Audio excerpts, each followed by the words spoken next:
So that has not stopped. The rain's picked up. We're probably going to see another inch of rain the next hour. So that means that everything through that intersection is going to be blocked now for at least the next 2 hours.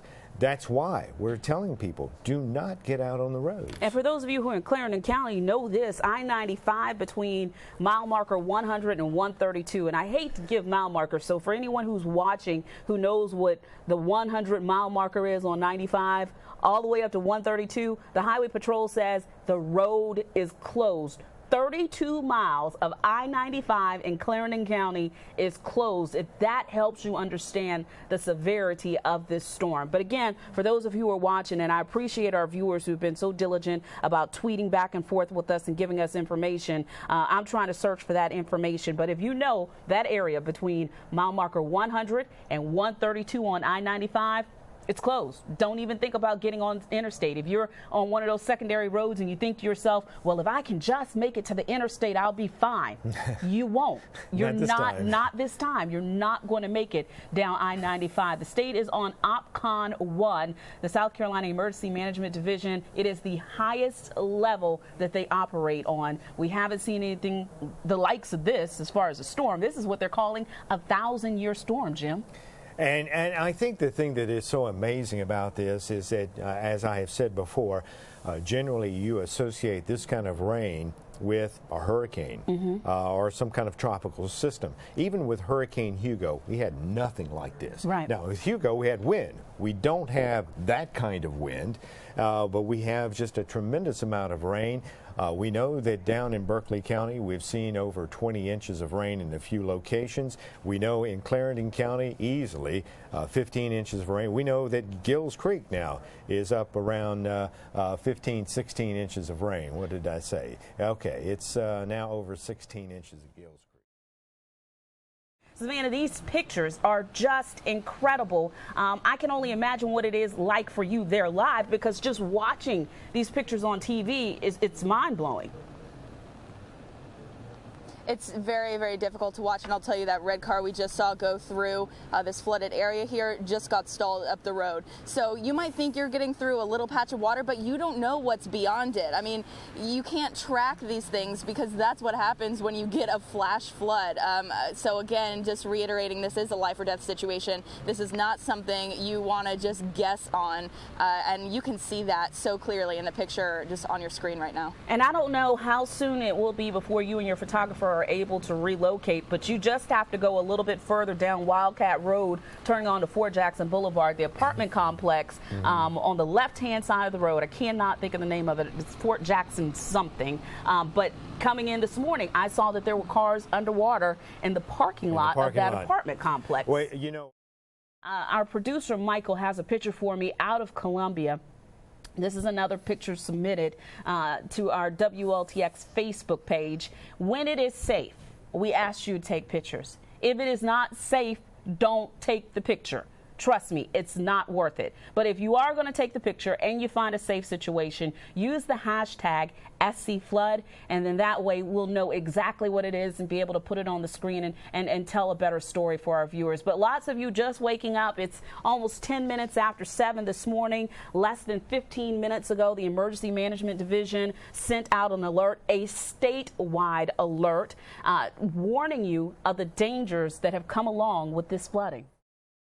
If you've seen what we've been shown over the last several days, the reason why from the low country all the way up into pretty much most of the Midlands, or at least along the I-26 corridor to all the way up to 375, Highway Interstate 385 split in Greenville, is because of the fact that the rain has not stopped, especially in the low country. The rain has not stopped, and at times, especially in the low country, it has been continuously very, very heavy. Right now, this is the exact picture of what the rainfall is going through right now. Other than very small pockets where it's green, where the rain is anywhere from light to moderate, everything else is either mostly yellow or mostly orange. This is rainfall rates right now anywhere between 1 1/4 to up to 2 inches of rainfall, and it's not moving that fast. And by worse, it's moving in the exact same locations over and over and over again.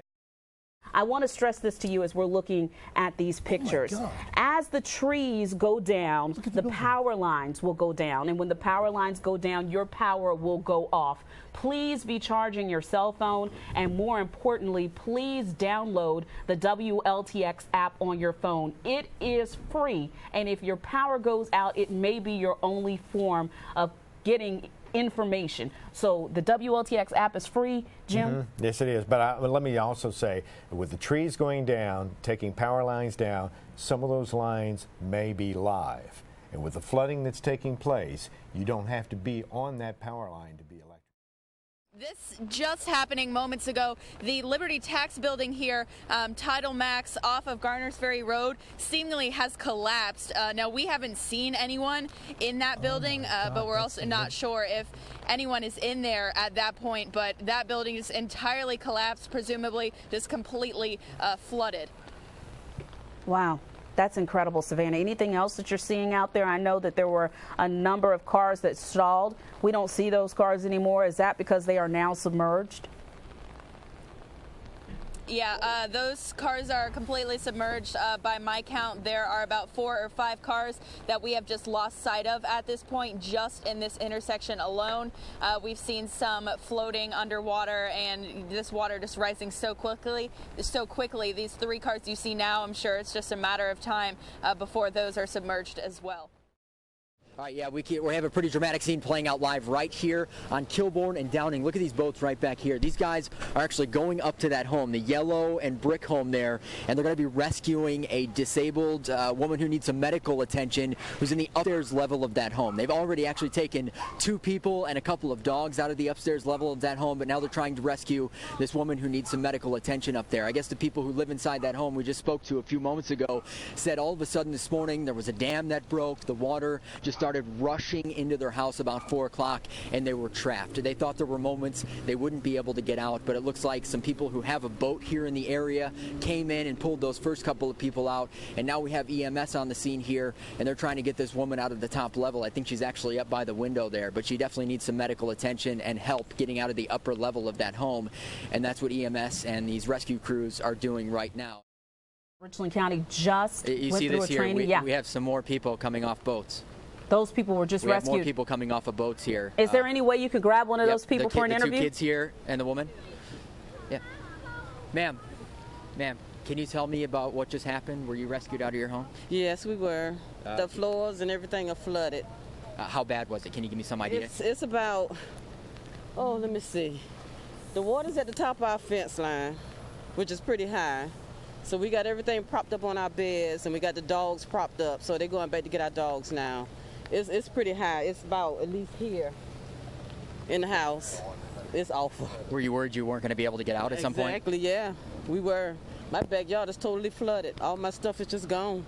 And your kids are out safe now? We're out safe. Yeah. Thank God for that. There's nobody left inside the home? Nobody but the dogs. They're going back to get our dogs. And who rescued you? Are these just neighbors? No, the guys right here. We got up one morning. They woke up and said they were hungry, and when I got up, my floors were flooded.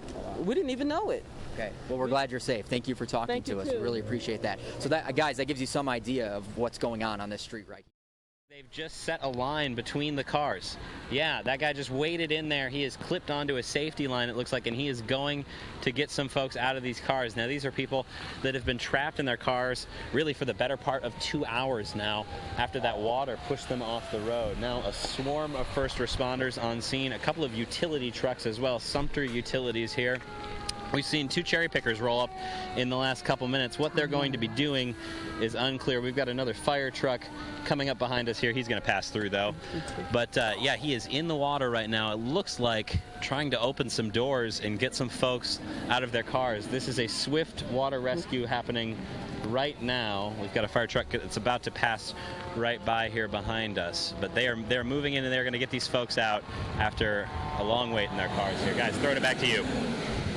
Michael, if you will allow us, I know that We've got heavy rescue, that's what it is. I know you've got to work out there, but if you will allow us to stay with your picture for as long as possible, I don't know how much more of this we're going to be able to see, especially since we'll be up. fire truck just pulled up.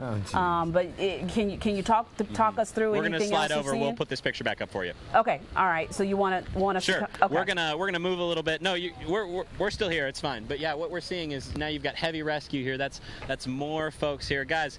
Can I have you slide over a little bit so we can see what's going on? We're live right now. Here. Yeah. Yep. Thank you. Just slide a little bit for me, guys. So here's what we're seeing right now: is they are in the water still. There is a black Camaro.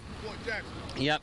We've got some folks in here. Guys, can I have you slide over a little bit for me? Can you slide this way? We're live on Channel 19 right now. Thank you. Thank you so much. Yep. So what we're seeing right now is we have some folks in the water. It looks like heavy rescue, so we've got two more gentlemen in life vests and helmets working their way in there to start pulling these people out. It looks like with that line set between the end of that ladder truck and that car, they're going to try and kind of winch people along between that to get that. That as the rain really picks up here again. It just keeps coming, guys. Back to you. Michael, how long have those folks been in their vehicles? In their vehicles, we showed up here just a little bit after 7, and the water was a little bit higher. We had some people very upset. They have family members that were trapped in those cars. We still haven't heard from the people that were in those cars. First responders had actually been here and then left, we're told, because there was some gunfire. We're still not clear why those shots were fired. Some people were saying it was to alert people that they were still alive in their cars, but those first responders apparently were told by witnesses did leave because they were fearing for their safety. But now they have come back. They were here maybe around 8 o'clock, I'd say. So they've been working for an hour, maybe an hour and a half now. These ladder trucks are a recent arrival. I'm seeing that there's another ladder truck just on the other side of these flooded waters. It looks like they're about to get in there and pull somebody out. I can't quite see from here. But yeah, they're working people out of their cars here after upwards of an hour at least trapped inside. Michael, we're going to stay with your picture because, quite honestly, we've never seen anything like this happen before in our area. So we're going to stay with your picture. We can see the first responders behind that black car. Yeah. I believe it's a Mustang, and I know your photographer's doing the best that he can to get those pictures for us, but the fire truck is blocking our view. We wouldn't ask them to move, but great job on talking us through this. Yep, we'll stay with it. I mean, this is going to be going on for some time. I don't think we've ever seen anything like this either. Or there's a crowd of about a dozen people here. You saw we moved them over a little bit. They've all been gathering to see this because it's just incredible. Here's what we know about our first responders. They train for situations just like this. Things that you never expect to see. We call this the 1,000-year flood. They have trained for this, and that's why they're able to safely get those folks out of their car like this gentleman. But what we're going to do is we're going to stay with this picture. We're going to continue to watch and see as they pull everyone out safely. But this is the type of rescue, and we've all seen these pictures happening in other areas of the country. It's not something you expect to see in your hometown, and it's the reason why that we've stressed to so many of you that it's not safe to get out on the roads for no reason at all. There's nothing important enough for you to get out and look at this. There have been people who yesterday were sending in pictures and kind of making light of trying to have a good time in flooded waters. This is not a good time situation. This is not a let's go and see situation. We have at least 6 more hours of this type of intense rain, and with this much rain, the creeks, the rivers, they are going to overflow their banks. And if what we're hearing is correct, there are a number of dams that have broken already. So much. We continue to get pictures and video into our station. I want to take a look at some photographs now. This is some video that was just sent in to us just a few moments ago. Let me see if I can find out where this video came to us from. We're going backwards here. This is video that was sent to us from Ashley Miller, obviously showing a road that is flooded out. Very, very, very familiar scenes across parts of the Midlands of South Carolina right now. A lot of people are seeing this. Up next, I believe we have an image coming to us out of Saluda. That's a car trying to make its way through the water there. Giovanni sent us this image, and thank you so much for that picture. But again, whoever's trying to drive through that water, not so much. This is behind Fat Boys, I'm being told. Giovanni sent me this picture as well, and you can see the road is just gone.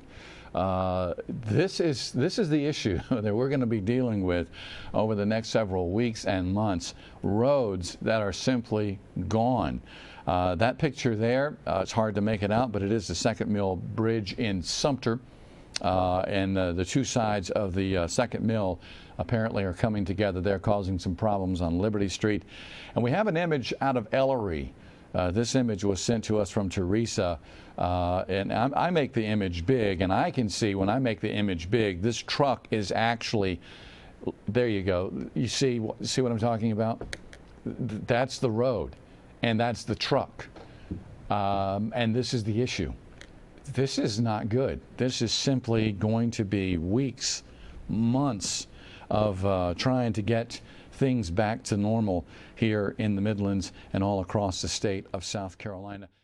Sonia, we're going to ask you to do something for us again this afternoon that you've done for us a couple of times this morning. We know that we have a number of viewers, a number of people who will be watching us in this critical situation, and English may not be their first language. We know that the Latino population here in the Midlands continues to grow, and we know that you are fluent in Spanish. So if you could just take a moment and just communicate what's been going on here in the Midlands in Spanish for us, I think that's going to help a lot of people.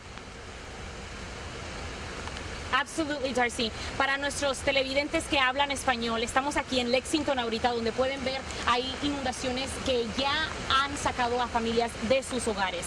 Si necesitan ayuda, ya hay albergues en Lexington y en otras partes del estado. Si necesitan ayuda, tenemos un artículo en el internet para que con recursos, con números de teléfono, de lugares a donde puede ir, cualquier cosa, comuníquese con las autoridades o puede ver a nuestra página de internet WLTX.com.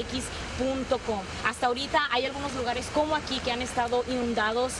La mayoría son lugares que están como en zancas, pero de ahí en fuera les pedimos que tengan mucho cuidado. Si no tienen que salir, no lo hagan. Si están en casitas secos, quédense ahí. Muchas de las iglesias que yo he hablado ya han cancelado su servicio, así es de que si no tienen que salir, no lo hagan y tengan mucho cuidado. Sonia Gutierrez, live for us in Lexington. Darcy. Sonia, thank you so much. We'll check in with you again in the next couple of minutes.